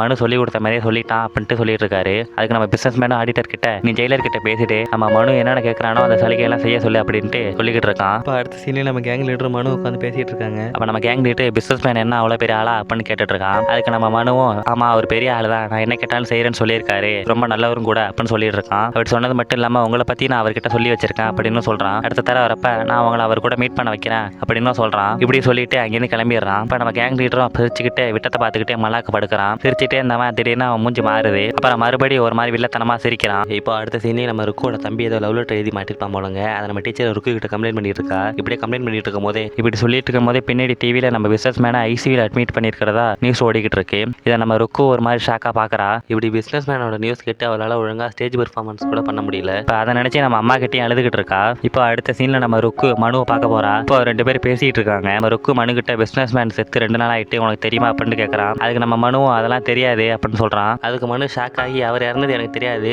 ஆனா அவர் இறந்தாலும் எனக்கு ஆடிட்டர் சார் என்ன வெளியில இருக்க ட்ரை பண்ணுவாரு அப்படின்ட்டு ருக்கு கிட்ட சொல்லிட்டு இருக்கான். இப்போ அடுத்த சீன்ல கேங் லீடரோட ஆளுங்கலாம் கேரம் போர்டு உட்காந்து விளையாண்டுட்டு இருக்கானுங்க. அப்ப அவனுங்க ஆளுங்களே இன்னைக்கு யார் டாய்லெட் கழுவணும் அப்படின்ட்டு பேசிட்டு இருக்கானுங்க. அந்த நேரத்துல மனு அங்க பிசினஸ் மேன் இறந்த நியூஸை கேட்டு சுகமா வரான். திடீர்னு அதை பார்த்து நம்ம கேங் லீடர் மனுவோட தோல் மேல கை போட்டு பேச ஆரம்பிக்கிறான். பேச ஆரம்பிச்சா என்ன நினைச்சான்னு தெரியல, நம்ம மனுவை திடீர்னு எட்டி உதைக்கிறான். வச்ச கேங் லீடர் நம்ம மனு கிட்ட உடனே உன் பாசே இறந்துட்டாரு, இனிமே நீ எனக்கு எதுக்கு அப்படின்ட்டு அவனை பார்த்து நக்கலா சிரிக்கிறான். அது மட்டும் இல்ல இங்க உள்ள பாத்ரூம் எல்லாம் இனிமே நீ தான் கிளீன் பண்ணணும்னு சொல்றான். இதை பார்த்துட்டு கேங் லீடரோட ஆள்லாம் நம்ம மனுவை பார்த்து சிரிக்கிறானுங்க. இப்போ ஒரு சீன்ல கேங் லீடரோட ஆள்லாம் நம்ம மனுவை போட்டு அடிச்சிட்டு இருக்கானுங்க. நம்ம கேங் லீடரும் அவன் மேல எச்சி ஊத்திட்டு அங்கிருந்து போறான். இப்போ மனு எல்லா டாய்லெட்டையும் கிளீன் பண்ண ஆரம்பிக்கிறான். நம்ம கேங் லீடர் ஆளுங்களும் நம்ம மனுவை மிரட்டி வேணாங்க துணி துவைக்க சொல்றானுங்க. அவங்களோட துணியை மட்டும் இல்லாம அந்த ஜெயில அவங்களோட துணியும் நம்ம மனுவை துவைக்க சொல்றானுங்க. இப்படியே மனு ஜெயில பண்ணாத தப்புக்கு வேதனை அனுபவிச்சுட்டு இருக்கான். ஒரு சீனை நம்ம மனு கேங் லீடர் கிட்ட விசிட்டர் ரூமுக்கு போனா என்ன பண்ணணும் அப்படின்னு கேட்கறான். அது கேங் லீடரும் இங்க ஏதாவது வேணும்னா அதுக்கு எல்லாத்துக்குமே ஒரு கணக்கு இருக்கு, ஸோ அதனால நீனு எத்தனை டாய்லெட் கழுவுனா விசிட்டர் ரூமுக்கு போகலான்னு நீனே கணக்கு பண்ணிக்க அப்படின்ட்டு நம்ம மனு கிட்ட சொல்றான். ஸோ இதுல இருந்து கேங் லீடர் நம்ம மனுவோட கேஸ் பத்தி தெரிஞ்சுக்கிட்டு அவன்கிட்ட ஈஸியா காசை கறக்கலாம் நம்ம மனு கூட பழகிருக்கான் போல இருக்கு. சரி வாங்க அடுத்த சீனுக்கு போகலாம். மறுநாளே நம்ம ருக்கு மனு சந்திச்சுக்கிறாங்க. அப்போ நம்ம ருக்கு மனு கிட்ட என்ன மூஞ்சலாம் காய அப்படின்னு கேட்கறா. அதுக்கு மனுவும் அதெல்லாம் ஒன்றும் இல்லை தடுக்கி வந்துட்டா அப்படின்னு சொல்லி சமாளிக்கிறான். அதை நம்ம ருக்கு நம்பாம மறுபடியும் அவன் நோண்டி கேட்டுட்டே இருக்கா. அதுக்கு மனு ஒன்றும் இல்லை அதனால ஜெயில நல்லா தான் இருக்கு அப்படின்னு சொல்லி சமாளிக்கிறான். அடுத்த சீன்லேயே நம்ம மனு சொன்ன மாதிரியே ருக்கு அந்த ஆடிட்டரை பார்க்க போறா. அதுக்கு அந்த ஆடிட்டரை நீ ஒன்றும் கவலைப்படாத, நம்ம பிசினஸ் மேன் சொன்ன மாதிரியே நம்ம மனு வெளில எடுத்தலாம் அப்படின்னு நம்ம ருக்கு கிட்ட சமாளிக்கிறான். அடுத்த சீன்ல ஜெயில ஒருத்தன் எடுத்துட்டு இருப்பான் பாத்தீங்களா, அவனோட பழைய கைதிகள்லாம் செக்ஸ் டார்ச்சர் கொடுக்கறதுக்காக எங்கேயே கூட்டு போறானுங்க. அவனும் மனு கத்துறான். ஆனா நம்ம மனுவால ஒண்ணுமே பண்ண முடியல. அடுத்த சீன்ல நம்ம ருக்குவும் ஜெயில உள்ள வார்டன் கிட்ட காசு கொடுத்து ஏதோ சொல்லிட்டு இருக்கா. அங்க உள்ள வார்டனும் நான் அதெல்லாம் பாத்துக்கிறேன் அப்படின்னு சொல்லிட்டு இருக்கான். அடுத்த சீன்ல ஒருத்தன் வந்து மனுவை இப்ப இருக்கிற செல்ல இருந்து அவனோட பழைய செல்லுக்கே கூட்டு போறான். அதுக்குதான் ருக்கு ஜெயிலர் கிட்ட காசு கொடுத்துப்பா போல. கூட்டு போறப்ப நம்ம கேங் லீடர் மனுவை பார்த்து நீ எங்க போனாலும் எங்க தப்பிக்க முடியாது அப்படின்னு சொல்றான். அடுத்த சீன்ல ஒருத்த ஜெயில எழுதிட்டு இருப்பான் பாத்தீங்களா, அவன் செத்த போனமா தண்ணி தொட்டில இருந்து அவனை தூக்குறாங்க. இதை ஒரு சைடு நம்ம மனுவை பார்த்து இருக்கான், இன்னொரு சைடு நம்ம கேங் லீடர் அதை பார்த்துட்டு நம்ம மனுவை பார்த்து வில்லத்தனமா சிரிக்கிறான். இப்போ அடுத்த சீன்ல நம்ம பிசினஸ் மேனுக்கு காரியம் பண்ணிட்டு இருக்க மாதிரி காட்டுறாங்க. அங்க நம்ம பிசினஸ் மேனோட வக்கீல் வந்து நம்ம பிசினஸ் மேனோட வைஃப் கிட்ட மனுவோட பையில பத்தி பேசிட்டு இருக்கா. நம்ம பிசினஸ் மேனோட வைஃப் நம்ம வக்கீல் கிட்ட அதுக்கான வேலைகளை பாருங்க அப்படின்னு சொல்லி அனுப்பிச்சிடறா. இப்படியே பார்த்தா நம்ம ஆடிட்டர் பிசினஸ் மேனோட வைஃப் காதல நம்ம மனுவை வெளியில எடுக்க வேணானோ, ஆனா வெளியில எடுத்தா அவங்களோட பையனுக்கு தான் பிரச்சனைன்னு சொல்லி அவனை வெளியில எடுக்க வேணாம்னு சொல்றான். இப்போ பிசினஸ் மேனோட வைஃபும் இதை பத்தி வக்கீல்கிட்ட பேசுங்க அப்படின்ட்டு நம்ம ஆடிட்டர் கிட்ட சொல்றா. இப்போ இந்த ஆடிட்டர் ஏதாவது பெருசா ஐடியா போட்டுருக்கான் போல. இப்போ அடுத்த சீன்ல கோர்ட் காட்டுறாங்க. அப்போ ஆடிட்டர் நம்ம பிசினஸ் மேனோட வைஃப் இருக்கிற சப்போர்ட்ல அவனை ஒரு திடீர்ப்பா பாத்தீங்களா, அவங்ககிட்டே அந்த குரல் இடத்துல போய் எல்லாத்தையும் கிளீன் பண்ணி அப்படின்ட்டு வேலை வாங்கலாம். இப்போ இந்த சைடு நம்ம மனுக்கு பெயில் கிடைக்குன்னு பார்த்தா நம்ம பிசினஸ் மேனோட வக்கீல் ஆஜராகவே இல்லை. அதனால ஜட்ஜும் கேஸ் இன்னொரு நாள் ஒத்தி வச்சுட்டாரு. ஆடிட்டர் அவன் வேலையை காட்டிட்டான் போலயா. இப்போ மனுவும் ஜட்ஜி கிட்ட எவ்வளோ கெஞ்சி பாக்குறான். ஆனாலும் போலீஸ்லாம் வந்து அவனை எடுத்துட்டு போயிடுறானுங்க. இப்போ போலீஸும் மனுவை போலீஸ் வேலைக்கு கொண்டு வந்துருது. இப்போ போலீஸ் வேலை கிளம்புது. அப்போ நம்ம ருக்கு மனு கிட்ட ஏதோ ஒரு லெட்டர் கொடுக்குறா. அப்போ அந்த லெட்டரை உடனே நம்ம மனு பிரிச்சு படிக்க பாக்குறான். அப்போ உடனே அந்த வேன்ல இருந்த ஒருத்தவன் அந்த லெட்டரை பிடிங்கி வாய்க்குள்ள போட்டுறான். இப்போ மனுவும் அவன்கிட்ட இருந்து அந்த லெட்டரை எவ்வளோ பிடுங்க பாக்குறான். ஆனா அவனால முடியல. இப்போ மறுபடியும் அந்த லெட்டர் தினமும் மனு கிட்ட உன் கேர்ள் ஃப்ரெண்டு கொடுத்ததா ரொம்ப டேஸ்டா இருக்கு, எனக்கு ஒன்று தர சொல்லு அப்படின்னு சொல்லி மனு ஒம்பளக்குறான். இப்போ மறுபடியும் லெட்டரை பிடிங்கி தினமா ருக்குவை பத்தி அசிங்கமா பேசி நம்ம மனு அவன் இடத்துக்கு சண்டையை கூப்பிடுறான். அவனை கல்ல எடுத்து கொல்ல போறான். வெல்டிங் ஒர்க்லாம் நடக்கிற இடத்துல ஒரு நல்ல கேங் லீடர் இருப்பான் பாத்தீங்களா, அவன் நம்ம மனு கிட்ட நீங்க எந்த வெளியில போனோம்னா கல்ல கீழே போடு அப்படின்னு சொல்றான். நம்ம மனுவும் கல்ல கீழே போட்டு அங்கேருந்து போயிடுறான். இப்போ அடுத்த சீனே நம்ம ருக்கு மனுவோட பெயில் சம்பந்தமா பிசினஸ் மேனோட லாயரை பார்க்க போறா. ஆனா அந்த லாயர் ருக்குவை கண்டுக்காம அலைய விடுறான். இப்போ அடுத்த சீன்லேயே நம்ம மனுவும் நல்ல கேங் லீடரோட சேர்ந்து வேலை செய்யலாம்னு நினைக்கிறான். உள்ளவங்கலாம் போய் வேலை இருக்கான்னு கேட்குறான். ஒருத்தன் இங்கே வேலை இருக்குன்னு சொல்கிறான். இன்னொருத்தன் நீ தப்பான இடத்துலேருந்து வந்திருக்க, அதனால உனக்கு வேலை கிடையாது அப்படின்னு சொல்கிறான். இதை கேட்டுகிட்டே அந்த நம்ம நல்ல கேங் லீடரு அவனை வாயமாடி சொல்லிட்டு நம்ம மனுவை பற்றி கேட்டுட்டு இருக்கான். நம்ம மனு அவனை பற்றி சின்னதாக இன்ட்ரா சொல்லிட்டு இருக்கான். இப்போ நல்ல கேங் லீடரு இங்கே உள்ளவங்களாம் ஏதோ ஒரு தப்பு பண்ணிட்டு தான் இங்கே வந்திருக்காங்க, நீ என்ன தப்பு பண்ண அப்படின்ட்டு கேட்குறான். அதுக்கு மனு நான் எதுவும் தப்பு பண்ணல, தப்பு பண்ணாம தான் ஜெயிலுக்குள்ள வந்தேன் அப்படின்னு சொல்கிறான். அதுக்கு நம்ம நல்ல கேங் லீடர் நீ எப்போ அவன் தப்பு ஒத்துக்குறியோ அப்போ இங்கே வந்து வேலை கேளு, அப்போ உனக்கு வேலை கிடைக்கும் அப்படின்னு சொல்லி அவனை அனுப்பிச்சு வச்சிடறான். இப்போ இன்னொரு பக்கம் பார்த்தா நம்ம ருக்கு அந்த பிசினஸ் மேனோட லாயரை மறுபடியும் மீட் பண்ண போறா. ஆனால் அந்த லாயரோட ஜூனியர் பிசினஸ் மேனோட வைஃப் சொல்லி தான் நாங்கள் இப்படிலாம் பண்ணுறோம் அப்படின்ட்டு ருக்கு கிட்ட சொல்லிடுறா. ருக்கும் ஒரு மாதிரி டிசப்பாயின்ட் பண்ணோட அங்கேருந்து கிளம்பிடுறா. இப்போ மனுவோட பையில நினைச்சு நம்ம ருக்குவால ஸ்டடீஸ்ல கூட கான்சென்ட்ரேட் பண்ண முடியல. இப்போ ஒரு ஸ்டேஜில் ருக்கு கிளம்பி நம்ம ஆடிட்டரே பார்க்க போறா. அப்போ அந்த ஆடிட்டர் வீட்டு வாசல்ல ஒரு புது கார் நிறுத்தி இருக்கு. இப்போ ருக்கு அந்த ஆடிட்டர் வேலை போயிட்டான்னு நினைச்சு கல் எடுத்து உடச்சிட்டு அங்கேருந்து வந்துடுறா. இப்போ அடுத்த சீன்ல நம்ம ருக்கு மனுவோட பையில பத்தி வேற ஒரு வக்கீல் கிட்ட பேசிட்டு இருக்கா. இப்போ அந்த வக்கீல மனு தான் தப்பு செஞ்சுன்னு ஒத்துக்கிட்டதாவும், அதனால பெயில் கிடைக்கிறது கொஞ்சம் கஷ்டம், ஆனால் நான் ட்ரை பண்றேன் அப்படின்ட்டு ருக்கு கிட்ட சொல்லிட்டு இருக்காரு. நம்ம ருக்கும் அவருக்கு நன்றி சொல்லிட்டு கொஞ்சோண்டு அட்வான்ஸ் காசிங் கொடுத்துட்டு அங்கேருந்து கிளம்புறா. இப்போ அடுத்த சீன்ல அடுத்த ஹியரிங் வருது. அப்போ நம்ம ருக்குல ஜட்ஜி கிட்ட அந்த சிசிடிவி ஃபுட்டேஜை போட்டு காட்டாரு. அந்த சிசிடிவி ஃபுட்டேஜ்ல இப்பதான் நமக்கு ஒரு விஷயம் தெரியுது. அந்த காரை அடிச்சு போட்டு நிக்க மட்டும் இல்ல, மறுபடியும் ரிவர்ஸ் வந்து அவன் மேல ஏத்தியே கொண்டு இருக்கு. சைன் மனுவாலே கண்ணால பார்க்க முடியல. செத்து போனவனோட பொண்ணை கூட்டு விசாரிச்சிட்டு இருக்காங்க. செத்து போனவனோட பொண்ணை கூட்டு இவன் தான் அந்த கார்ல இருந்தானா அப்படின்னு விசாரிச்சிட்டு இருக்காங்க. அந்த செத்து போன பொண்ணு இவர் இல்ல, ஆனா ஃபர்ஸ்ட் இவர் தான் பண்ணார் சொன்னீங்க, ஆனா இப்போ இவர் பண்ணலன்னு சொல்றீங்க, எனக்கு இந்த கேஸ் மேல நம்பிக்கை இல்லை அப்படின்னு சொல்லிட்டு இருக்கா. அதுக்கு ஜட்ஜும் நீ ஒன்றும் பயப்படாத, நாங்களாம் எதுக்கு இருக்கோம் அப்படின்ட்டு அந்த பொண்ணுக்கு ஆறுதல் சொல்றாரு. இப்போ அடுத்த சீனே நம்ம மனு அந்த நல்ல கேங் லீடர்கிட்ட போய் தான் பண்ண தப்பா ஒத்துக்கிறான். இப்போ நல்ல கேங் லீடர் நம்ம மனுவை நூல் பின்ற இடத்துக்கு கூட்டு போயிட்டு கொஞ்சம் லைஃப் அட்வைஸையும் கொடுத்துட்டு அவங்ககிட்ட வேலையை ஒப்படைக்கிறாரு. இப்போ மனுவும் சந்தோஷமா அவனோட வேலையை பார்க்க ஆரம்பிக்கிறான். இன்னொரு பக்கம் நம்ம இருக்கும் மனுவோட பைலுக்கு என்ன பண்ணணுமோ அதை பண்ணிக்கிட்டு அவ லைஃபையும் பார்த்துக்கிட்டு இருக்கா. இப்போ அடுத்த சீன்ல கைதிகளாம் வேலை செஞ்சுட்டு இருக்காங்க. அப்போ கொஞ்ச நேரம் பிரேக் விடுறாங்க. அப்போ ஒருத்தன் வந்து நம்ம மனுக்கிட்ட உன் ஆளை நினைக்கும் போது எனக்கு ரொம்ப சந்தோஷமா இருக்கு அப்படின்னு சொல்லிட்டு இருக்கான். அவனை பார்த்து முறைக்கிறான். அதுக்காக நீ ஒன்றும் தப்பா நினைக்காத, அவனுக்கு தங்கச்சி மாதிரி அப்படின்னு சொல்றான். மனுவும் அவன் பேர் பிரியா அப்படின்ட்டு அவளை பத்தி சொல்ல ஆரம்பிக்கிறான். பக்கத்தில் உள்ளவனும் என் பண்ணிட்டுலாம் எனக்கு கடமைக்கு தான் வந்து பாப்பா, விசிட் பண்ணும்போது கூட ஏதோ பார்க்கணுன்னே பார்த்துட்டு திரும்பி கூட பார்க்காம போயிடுவா, ஆனா உன் ஆள் அப்படி இல்லை, அதுதான் அவகிட்ட எனக்கு பிடிச்சிருக்கு அப்படின்ட்டு நம்ம மனு கிட்ட சொல்றான். மனுவும் லைட்டா புண்ணகிக்கிறான். மறுபடியும் நம்ம மனு லைஃப் ஜெயில பிரச்சனை இல்லாம ஓடிட்டு இருக்கு. இதுக்கு இடையில அந்த கெட்ட கேங் லீடர் நம்ம மனுவை நல்ல கேங் லீடரோட சேர்த்து வச்சு தப்பா பேசுறான். ஒரு பக்கம் ரொக்கவும் வீட்டுக்கு தெரியாம நகையெல்லாம் வித்து அவரோட லாயர் கிட்ட காசு கொடுத்து எப்படியாவது இந்த கேஸை ஜெயிச்சு கொடுத்துருங்க அப்படின்னு பேசிட்டு இருக்கா. இப்போ ஒரு சீன்ல எல்லாம் வேலை செஞ்சுட்டு இருக்கும் போது ஏதோ ஒரு மிஷின் கிட்ட ஒரு டேப் ரெக்கார்டு ஓடிட்டு இருக்கு. அதை பார்த்துட்டு நம்ம மனு நல்ல கேங் லீடர்கிட்ட போய் நாங்க வேலை பார்க்கணுமா அப்படின்னு கேட்கறான். கேங் லீடரும் அங்க உள்ளவன வேற இடத்துல வேலை செய்ய சொல்லிட்டு நம்ம மனு அங்க வேலை செய்ய சொல்றான். இப்போ அந்த மிஷின்ல வேலை செஞ்சவன் நம்ம மனுவை முறைச்சு பார்த்துக்கிட்டு வேற மிஷினுக்கு போறான். அடுத்த சீன்ல நம்ம மனு வரைக்கும் கோர்ட்ல காட்டுறாங்க. அப்ப நம்ம மனு ருக்கோட கையில கிஸ் பண்றான். இதை மனு பக்கத்துல உள்ள போலீஸ் பார்த்துட்டு இருக்கப்போது மனு உடனே என்ன உங்களுக்கு வேணுமா அப்படின்ட்டு நக்கலா அந்த போலீஸை பார்த்து கேட்கறான். அது மட்டும் இல்ல கையை கொஞ்சம் ஃப்ரீ பண்ணி விட்டாதான் என்னன்னு அந்த போலீஸை பார்த்து கேட்கறான். அதுக்கு அந்த போலீஸை கோர்ட்ல ஹேண்ட் கப்லாம் போடக்கூடாது, ஒரு போலீஸை பக்கத்துல வச்சுட்டு பண்ற வேலையை நீ பண்ற அப்படின்ட்டு கேட்கறான். போலீஸும் பேசுறத கேட்டுக்கிட்டே நம்ம ருக்கு சிரிக்கிறா. இப்ப மனு ருக்கும் பேச ஆரம்பிக்கிறாங்க. இப்ப மனு ருக்கு கிட்ட நான் வேலை செய்யற இடத்துல ஒரு டேப் ரெக்கார்டு இருக்கு, அதுல பாட்டு கேட்கும் போதெல்லாம் நீ பாடுறதை நான் கேட்கணும் போல தோணும் அப்படின்னு சொல்லிட்டு இருக்கான். அதுக்கு ருக்கும் நீ முதல்ல வெளியில வா, உனக்கு நேர்லயே பாடி காட்டுறேன், அது மட்டும் இல்ல நம்ம லாயரும் நல்ல லாயரு கேஸை ஈஸியா முடிச்சு கொடுத்துற அப்படின்னு மனு கிட்ட சொல்லிக்கிட்டு இருக்கா. இப்போ அடுத்த சீன்ல கேஸ் ஹியரிங்க்கு வருது. அப்ப நம்ம ஜட்ஜி ஏதோ ரிப்போர்ட் கேட்டிருப்பார் போல, அதுக்கு நம்ம ருக்கு லாயரும் ரிப்போர்ட் வர ஒரு மாசம் அப்படின்ட்டு ஜட்ஜி கிட்ட சொல்லிட்டு இருக்காரு. அப்ப நம்ம ஜட்ஜும் கடுப்பாய் கேஸை ஒரு 4-5 மாசத்துக்கு தள்ளி போட்டுறாரு. முஞ்சு மாறுது, நம்ம மனு முஞ்சு மாறுது. ரெண்டு பேருமே என்ன பண்றதுன்னு தெரியாம உடஞ்சு போறாங்க. அடுத்த சீன்ல நம்ம ருக்கு அவன் அம்மா கிட்ட நான் ஜட்ஜா பார்க்க போறேன் அப்படின்னு சொல்லிட்டு இருக்கா. அப்போ அம்மா அவகிட்ட வந்து எத்தனை நாள் தான் அவனுக்காக வெயிட் பண்ணிட்டு இருப்ப, தனியா வாழ்றதோட வழி எனக்கு மட்டும் தான் தெரியும் அப்படின்னு ருக்கு கிட்ட சொல்லிட்டு இருக்கா. இப்போ இதை கேட்டு கடுப்பான நம்ம ருக்கு அம்மாவை பார்த்து நீ வேணா இன்னொரு கல்யாணம் பண்ணிருக்க வேண்டியது தானே, இப்போ எனக்கு அட்வைஸ் பண்ணதான் கல்யாணம் பண்ணாம இருந்தியா அப்படின்னு கேட்கறா. அது மட்டும் இல்ல எத்தனை வருஷம் ஆனாலும் அவனுக்காக நான் காத்திருப்பேன் அப்படின்ட்டு அம்மாவை கடுப்படிக்கிறா. அம்மாவும் ருக்கு கிட்ட சரி சரி பார்த்து போயிட்டு வா அப்படின்ட்டு வழி அனுப்பி வைக்கிறா. இப்போ ருக்கு லாயரை பார்க்கலாம் போது ஸ்டார்டிங் சீன்ல ஒரு ரூமுக்கு வாடகை கொடுத்து பூஜை போட்டுருப்பாங்க பாத்தீங்களா, அந்த வீட்டோட ஓனர் நம்ம ருக்கு கால் பண்ணி மனுவோட திங்ஸ் எல்லாம் காலி பண்ண சொல்றாரு. நம்ம ருக்கு கிளம்பி அங்க போறா. இப்போ அடுத்த சீனே நம்ம ருக்கு லாயர் மனு பேசிட்டு இருக்காங்க. அப்ப நம்ம ருக்கு லாயர் மனு கிட்ட ருக்கு உனக்கு ட்ரெஸ் கொடுத்து அனுப்புனா, அது மட்டும் இல்ல வேற ஒன்றத்தையும் கொடுத்தா அப்படின்னு சொல்லிட்டு யாருக்கு தெரியாம கையில ஒரு டேப் கொடுக்குறாரு. இப்போ விசிட்டிங்லாம் முடிஞ்ச உடனே ஜெயிலுக்குள்ள வரதுக்காக செக்கிங் நடந்துட்டு இருக்கு. இப்ப மனு எப்படி அந்த டேப்பை உள்ள எடுத்து போறேன்னு தெரியாம முடிச்சுட்டு நிக்கிறான். இப்ப மனு தான் நிக்கிற லைன்ல இருந்து வேற ஒரு லைன்ல நிக்கிறான். இப்போ மனுவா மிஷின் மேட்டர்ல முறைச்சவன் மனு வேற லைன்ல நிக்கிறத பார்த்துட்டு அவனை நல்லா செக் பண்ண சொல்றான். இப்ப மனு அந்த டேப்பை வேற ஒருத்தன் பையில போட்டுறான். எல்லாரும் நம்ம மனுவோட பேக்கை நோண்டி செக் பண்றானுங்க. அதுல துணியை தவிர வேற எதுவுமே இல்ல. இப்ப மனு அந்த டேப்பை எடுத்துட்டு டேப் ரெக்கார்டர் முன்ன இருந்த இடத்துக்கு வரான். டேப் ரெக்கார்டர் அங்க இல்ல. திடீர்னு போய் ஒருத்தன்ட்ட டேப் ரெக்கார்டர் எங்கன்னு விசாரிக்கிறான். அப்படியே அங்க கட் பண்ண அடுத்த சீன்ல ஜெயில ஏதோ இண்டிபெண்டன்ஸ் டே விழா நடந்துட்டு இருக்கு. ரெக்கார்டரையும் அங்கதான் வச்சு யூஸ் பண்ணிட்டு இருக்கானுங்க. இப்ப மனுவும் கூட்டத்தோட கூட்டமா உட்காந்து கொஞ்ச நேரம் அந்த ஃபங்க்ஷனை பார்த்துக்கிட்டு இருக்கான். திடீர்னு மனு அந்த கூட்டத்துல இருந்து எஞ்சி யாருக்கும் தெரியாம டேப் ரெக்கார்டர் ஒரு இடத்துக்கு எடுத்துட்டு வரான். அவனை ஃபாலோ பண்ணிட்டு இன்னொருத்தனும் வரான். இப்ப மனுவும் அப்படியே நிறைய மிஷின் இருக்கிற இடத்துக்கு வரான். வந்தவன் சுத்தி முத்தி பார்த்துட்டு யாருக்கும் தெரியாத மாதிரி ஒரு இடத்துல போய் அமைதியா உட்காந்துருக்கான். ஃபாலோ பண்ணிட்டு வந்தவனும் அந்த மிஷின் இருக்கிற இடத்துக்கு வரான். நம்ம மனுவை சுத்தி முத்தி தேடி பார்த்துட்டு அவனும் கிடைக்கலன்ட்டு அங்கேருந்து கிளம்பிடுறான். இப்ப மனு அந்த டேப் ரெக்கார்டர் ஆன் பண்ணி நிம்மதியா கேட்க ஆரம்பிக்கிறான். இப்போ இதுல நம்ம புரிஞ்சிக்க வேண்டியது நம்ம மனு டேப் ரெக்கார்டில் கேட்கறதெல்லாம் ப்ரெசென்ட் போர்ஷன். இப்போ ருக்கு மனு ரூமை காலி பண்ணும்போது தான் அங்கே உள்ள டேப் ரெக்கார்டில் இந்த வாய்ஸ்லாம் ரெக்கார்ட் பண்ணியிருக்கா. ஸோ இது பாஸ்ட் போர்ஷனும் நம்ம புரிஞ்சுக்கணும். மனுஷனு ப்ரெசென்ட் போர்ஷன் நம்ம ருக்குன்னு பாஸ்ட் போஷன். சரி ஓகே. இப்போ ருக்கு மனுக்கிட்ட நான் இந்த வாய்ஸ் ரெக்கார்ட் பண்ணதுக்கு முன்னாடி என்னென்னமோ பேசணும்னு நினச்சேன். ஆனால் இப்போ என்னால் ஒன்றுமே பேச தோண மாட்டுது. சரி உன்ட்ட பேச ஆரம்பிக்கிறதுக்கு முன்னாடி ஒரு ஜோக்கோட ஆரம்பிச்சிடுறேன் அப்படின்னு சொல்கிறேன். இப்போ அந்த ரூம்லேயே ஏதோ நியூஸ் பேப்பர் இருக்குது. அந்த நியூஸ் பேப்பரில் உள்ள கடிஜோக்கும் நம்ம மனுக்கிட்ட சொல்லிட்டு சிரிக்கிறேன். இந்த சைடு நம்ம மனு அதை கேட்டுட்டு லைட்டாக சிரிக்கிறேன். இப்படி மனு சிரிச்சிட்டு இருக்கும்போது யாரோ வர சத்தம் கேட்குது. யாருன்னு பார்த்தா நம்ம கைதிங்க தான் ஃபங்க்ஷன்லாம் முடிஞ்சு மறுபடியும் வேலை செய்ய வந்திருக்கானுங்க போல. ஆளுங்க வந்தாங்கன்னு ஆஃப் பண்ண டேப் ரெக்கார்டர் மறுபடியும் மனு ஆன் பண்ணி கேட்க ஆரம்பிக்கிறான். இப்போ ருக்கு மனுக்கிட்ட நான் அவனுக்கு பாடினா பிடிக்கும்ல அப்படின்னு சொல்லிட்டு கை மேலே தலை வச்சு பாட ஆரம்பிக்கிறான். அப்படியே சோகமாக பாடிட்டு இருந்தவன் திடீர்னு பாடத்தை நிறுத்திடுறான். இப்போ ரெக்கார்டரை ஆஃப் பண்ணிட்டு மனு என்னால் பாட முடியல அப்படின்னு சொல்கிறான். இருக்கிற சோகத்தில் அவளால் பாட முடியல போல. இப்போ ருக்கு ரெக்கார்டரை ஆன் பண்ணிட்டு அழாத குறைய எனக்கு தொண்டை சரியில்லை அப்படின்னு சொல்லி சமாளிக்கிறா. அது மட்டும் இல்லை உன்னை பார்க்குறதுக்கு முன்னாடி நான் எனக்காக பாடிட்டு இருந்தேன். நீ ஜெயிலேருந்து வந்ததுக்கப்புறம் நான் இனிமேல் உனக்காக தான் பாடுவேன் அப்படின்னு சொல்லிட்டு இருக்கா. இப்போ ஒரு பக்கம் நம்ம ருக்கு ரெக்கார்டர் ஆஃப் பண்ணிட்டு கை மேலே தலை வச்சு ஃபீல் பண்ணிட்டு இருக்கா. அப்படி ஃபீல் பண்ணிட்டு இருக்கும்போதே அவள் கண்ணிலேருந்து தண்ணி வர ஆரம்பிக்குது. இப்போ இன்னொரு சைடு நம்ம மனு ருக்கு பாட்டு பாடிட்டு இருக்கும்போதே அவன் மடியில் படுத்து கேட்குற மாதிரி விஷுவல்ஸை நினச்சி பார்த்துட்டு இருக்கா. இப்போ இதெல்லாம் நடந்துட்டு இருக்கும்போதே பேக்ரவுண்டில் மியூசிக் வரும் பாருங்க. சீனுக்காக மியூசிக் வச்சாங்களா இல்லை மியூசிக் வச்சுட்டு சீன் வச்சாங்களானே தெரியாது. இப்போ கை மேலே தலை வச்சு படுத்துட்டு இருந்த நம்ம ருக்கு ரெக்கார்டர் ஆன் பண்ணி மறுபடியும் ரெக்கார்ட் பண்ண ஆரம்பிக்கிறேன். இப்போ அவள் 2 கண்ணிலேருந்து தாரையாக தண்ணி வந்துட்டு இருக்கு. இப்போ அவள் என்ன சொல்கிறான்னா உனக்கு பயமாக இருக்குன்னு தெரியும், அதோட தாண்டி எனக்கும் பயமாக இருக்குது. நான் நம்ம லைஃப்பை ஃபாஸ்ட் ஃபார்வர்ட் பண்ணி பார்த்தேன். நம்ம ஆசைப்பட்ட மாதிரியே ஒரு வீடு, அந்த வீட்டில் ஒரு பெரிய ஒரு ஹாலு, அந்த ஹாலும் இருட்டாக இல்லாமல் நம்ம ஆசைப்பட்ட மாதிரியே வெளிச்சமாகவும் இருக்குது அப்படின்ட்டு சொல்லிக்கிட்டு இருக்கா. இதெல்லாம் நம்ம மனு ப்ரெசென்ட்டில் கேட்டு என்ன சொல்கிறதே தெரியாமல் உட்காந்துருக்கான்.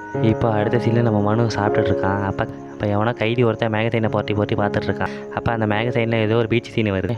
அதை பார்த்தோன்னே நம்ம மனு அதை வாங்கி பார்த்து ஏதோ யோசிச்சுட்டு இருக்கான். மறுபடியும் நம்ம மனு ரெக்கார்டரில் கேட்குற மாதிரியும் நம்ம ருக்கும் மறுபடியும் ரெக்கார்டரில் ஏதோ பேசுகிற மாரி காட்டுறாங்க. இப்போ நம்ம ருக்கு என்ன பேசுகிறான்னா நான் லாஸ்ட் நைட்டு ஒரு கனவு கண்டேன். அந்த கனவுல எங்கள் ஊருக்கிட்ட உள்ள பீச்சில் நீனும் நானும் தனியாக நடந்து போயிட்டுருக்கும்போதே பாதியிலே கனவு கட் ஆகிடுது அப்படின்னு சொல்லிட்டு இருக்கா. நான் எவ்வளவோ மறுபடியும் அந்த கனவை காண ட்ரை பண்ணேன், ஆனால் என்னால் முடியல அப்படின்ட்டு இப்போ அந்த ரெக்கார்டரில் சொல்லிட்டு இருக்கா.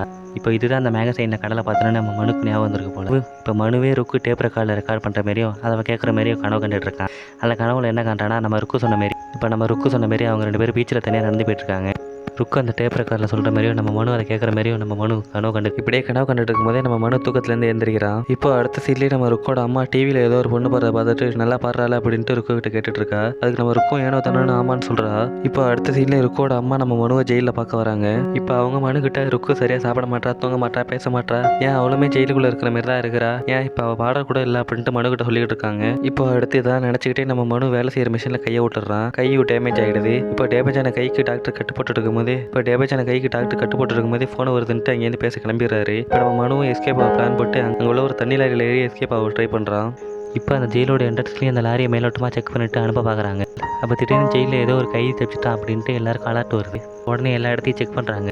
அப்போது திடீர்னு இந்த டேங்கர் லாரி நிறுத்த சொல்லிட்டு அதுலேயும் செக் பண்ணுறாங்க. அடுத்த சீனில் நம்ம மனு எடுத்துகிட்டு வந்து ஏதோ தனியாக இருக்கிற ஒரு செல்லில் போடுறாங்க. ஜெயிலில் போட்ட போலீஸ் இனிமேல் நீ எப்படி பெயில் வாங்குறேன்னு நான் பார்க்குறேன்னு அப்படின்னு சொல்லிட்டு அங்கே கிளம்புறாங்க. மனுவும் தப்பு பண்ணிட்டோமோ அப்படின்னு நினச்சி கத்துறான். இப்போ அடுத்த நாளே நம்ம மனு ருக்குக்கு லெட்டர் எழுதுறான். அந்த லெட்டரில் என்ன மென்ஷன் பண்ணியிருக்காங்கன்னா ஏற்கனவே நான் பண்ண தப்புக்காக தான் இப்போ ஜெயிலில் இருக்கேன். இப்போ இனிமேல் பண்ண போகிறதும் உனக்கு தப்பாக தோணலாம், ஆனால் அதுதான் சரியானதும் கூட. உனக்கு தான் பாடுறதுனா ரொம்ப பிடிக்குமே, நீ ஒரு சிங்கிங்கில் ஃபோக்கஸ் பண்ணு, நீ ஒரு பெரிய சிங்கராக வரணும், அதுதான் என்னோட ஆசை. அது மட்டும் இல்லை உனக்கு ஒரு நல்ல வாழ்க்கையை அமையணும். இனிமேல் நம்ம சந்திக்க போகிறது தான் நம்மளோட கடைசி சந்திப்பாக இருக்கும் அப்படின்னு அந்த லெட்டரில் மென்ஷன் பண்ணியிருக்கான். நீ எனக்காகலாம் இனிமேல் வெயிட் பண்ணாத, நீ வேற ஒரு கல்யாணம் பண்ணிக்க அப்படின்னு சொல்கிறான். இப்போ மனு அந்த லெட்டர் பாக்ஸில் போட்டுடுறான். இப்போ அடுத்த சீனே நம்ம மனு ருக்கும் ஜெயிலில் சந்திச்சுக்கிறாங்க. இப்படியே பேசிட்டு இருக்கும்போது நம்ம மனு ருக்கு கிட்ட இப்போலாம் நீ பாடிட்டு இருக்கியா அப்படின்னு கேட்குறான். அதுக்கு நான் ருக்கும் நான் பாடிட்டு தான் இருக்கேன் அப்படின்ட்டு போய் சொல்கிறா. இப்போ நம்ம ருக்கும் டைம் ஆயிடுச்சு நான் இங்கேருந்து கிளம்ப பார்க்குறா. அப்போ மனு ருக்கு கிட்ட நீ பாடுறத மட்டும் நிறுத்திடாத அப்படின்ட்டு சொல்கிறான். இப்போ நம்ம ருக்கும் இதுதான் கடைசி சந்திப்பு பார்க்க போகுதுன்னு தெரியாமல் அங்கேருந்து சந்தோஷமாக கிளம்புறா. இந்த சைடு மனுவும் இதுதான் கடைசி சந்திப்பு அப்படின்னு தெரிஞ்சு ஒரு மாதிரி சோகமாக ருக்குவே பார்த்துட்டு இருக்கான். இப்போ அடுத்த சீன்லேயே ஒரு வழியாக மனு இதில் லெட்டரும் நம்ம ருக்கு கைக்கு வருது. அந்த லெட்டரோட கடைசியில் இனிமேல் எனக்கு பெயில் கிடைக்கிறதுலாம் கஷ்டம், அது எனக்கும் தெரியும், நீ எனக்காக வேஸ்ட்டாக காசுலாம் செலவு பண்ணாத, நம்ம லாயருக்கும் நன்றி சொன்னதாக சொல்லிடு, நீ உனக்குன்னு ஒரு வாழ்க்கையை பார்த்திக்க அப்படின்ட்டு அந்த லெட்டரோட கடைசியில் மென்ஷன் பண்ணியிருக்கான். இதெல்லாம் படிச்சுட்டு இருக்கும்போது நம்ம ருக்குக்கு அழுகெல்லாம் தாங்க முடியல. இப்போ எவ்வளோ தடவை நம்ம ருக்கு மனுவை பார்க்க ஜெயிலுக்கு அடிக்கடி வரா, ஆனால் நம்ம மனுக்கு ருக்குவை பார்க்க விருப்பமே இல்லை. இப்போ ஒரு தடவை அவனையும் மீறி நம்ம மனு ருக்குவை பார்க்க ஜெயிலுக்கு வரான். ஆனால் என்ன நினச்சான்னு தெரியல, மறுபடியும் திருப்பி ஜெயிலுக்குள்ளே வந்துடுறான். இப்போ ஒரு சீனில் நம்ம ருக்கு அவன் அம்மா கிட்ட நான் தப்பு பண்ணிட்டேனோ அப்போ நினச்சி ஃபீல் பண்ணிட்டு இருக்கா. அதுக்கு அவன் அம்மா ருக்கு கிட்ட நான் அப்பா இறந்தோன்னு ரொம்பவே ஃபீல் பண்ணேன், ஆனால் அவரோட வாழ்ந்த நாட்கள் நினச்சி பார்க்கும்போது அந்த காலம்லாம் எனக்கு மறந்து போயிடுச்சு, உனக்கு அப்புறம் ஒரு தம்பி இருக்கான், அவன் லைஃப்பையும் பார்க்கணும், ஸோ சீக்கிரமாக இதுலேருந்து வெளியில் வர பாரு அப்படின்ட்டு அவன் அம்மா ருக்கு கிட்ட சொல்லிட்டு இருக்கா.